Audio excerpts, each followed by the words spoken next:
할렐루야. 2월 25일 말씀 묵상을 나누고자 합니다. 원래 어떻게 잘 보내시고 계신지요? 또 계속 세상이 흉흉해지고 있는 상황 가운데 있고, 또한 코로나 사태로 인해서 점점 더 불안감과 공포 가운데 우리의 삶이 하루하루의 삶이 진행되고 있는 것 같습니다. 이러할 때 더욱더 하나님의 은혜와 하나님의 인도하심과 도우심을 구하며, 하나님께서 왜 이 사태를 일으키셨는지, 우리가 이것을 바라보면서 그리스도인으로서 우리의 삶 가운데 정말 구해야 할 것이 무엇인지며, 또한 하나님의 사람으로서 어떻게 이 사태 가운데 바라봐야 될지 하는 생각들이 있어야 되지 않을까라는 그런 물음들이 있습니다. 여러분 어떠하십니까? 오늘 우리가 함께 보고자 하는 말씀은 창세기 34장 1절부터 17절까지 말씀입니다. 이제 드디어 이 에서와의 화해 이후에 이제 야곱은 세겜 땅에 머무르게 되어집니다. 그 땅 가운데 정착한 야곱의 가족들 가운데 이제 디나의 겁탈 사건이 일어나게 됩니다. 그로 인해서 한 번의 위기가 되어지고, 또한 이 겁탈 사건에 인해서 야곱의 그 아들들이 수치를 복수하기 위해서 하몰과 세겜에게 우리의 누이를 데려가고자 하면은 할 일을 해야 한다라는 그런 전제 조건을 붙이면서 그들을 학살할 계획을 세운 것이 바로 오늘 본문의 말씀입니다. 우리가 첫 번째 보고자 한 것은 바로 1절과 2절 말씀 가운데 있습니다.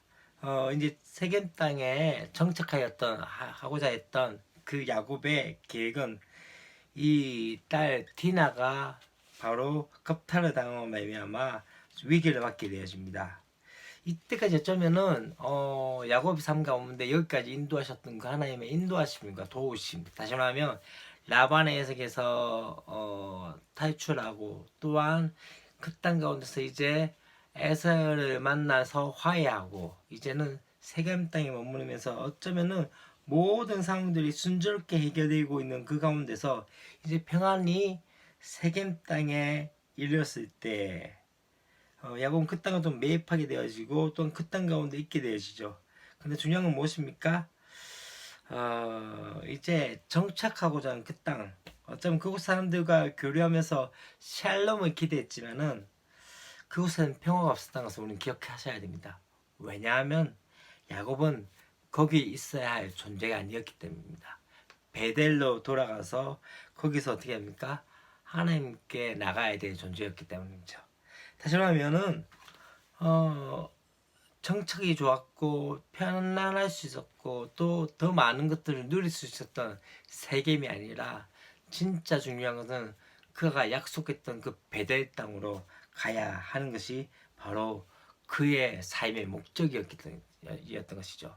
어쩌면 그 목적을 위해 사는 것은 지금 이 디나의 사건을 일으켰는지 좀 모릅니다. 우리의 삶 가운데 위기가 있는 상황들이 있습니다. 또 어려움이 있는 상황들이 있습니다. 그때 우리가 봐야 할 것은 무엇입니까? 과연 하나님께서 왜 이 일을 하셨는지, 왜 이 일을 나타내시는지에 대한 고민이 있어야 됩니다. 마치 세겜 땅은 좋았던 곳이고, 또한 그 땅 가운데서는 샬롬을 기대할 수 있었던 것 같지만은, 진짜 중요한 샬롬은 바로 어디입니까? 베델이었던 것이죠. 눈에 보기 좋은 것이 아니라 더 중요한 것은 뭡니까? 하나님의 약속이 있는 그곳에 가야 한다는 것이죠. 이제 그런 가운데서 지금 이 세겜이 아버지 하몰에게 이야기한 것이 무엇입니까? 내가 그 디나를 겁탈했는데 마음에 그 디나에 대한 생각이 있다라는 것들 때문에 이제 야곱에게 말하러 오기 시작합니다. 바로 이 당시에 이 상황들은요, 성폭행한 것이 큰 문제가 아니었습니다. 그냥 그렇게 했다가 아내로 구하는 그 일들이 일반적으로 되어졌던 것이죠. 그래서 지금 이러한 상황 가운데서 세겜과 하몰이 어떻게 합니까? 야곱을 찾아와서 많은 지척금을 약속하면서 디나를 세겜의 아내로 달라고 요구하는 것이죠.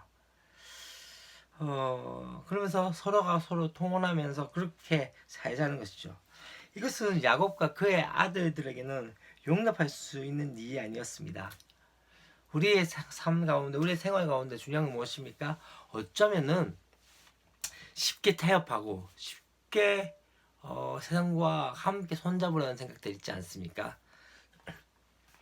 점점 더 그리스도인과 세상 사람들의 구별이 되어지지 않는 이유가 무엇입니까?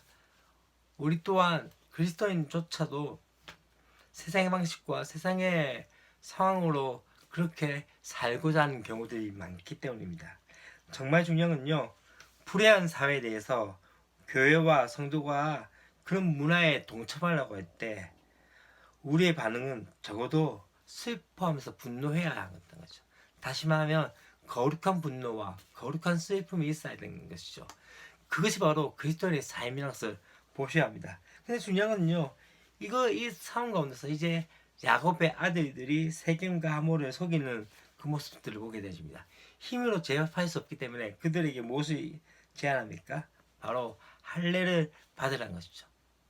우리는 할례 받기 때문에 할례 받지 않은 사람들과 결혼할 수 없다고 이야기하지만 정작 그들이 보았던 것은 무엇입니까? 그렇게 할례를 받은 상황 가운데 공격을 할 상황을 보려고 했던 것이죠. 목적이 없다고 해서 잘못된 수단을 인정할 수는 없는 것이죠. 어쩌면 우리의 삶 가운데 이런 때가 많이 있는 것 같습니다.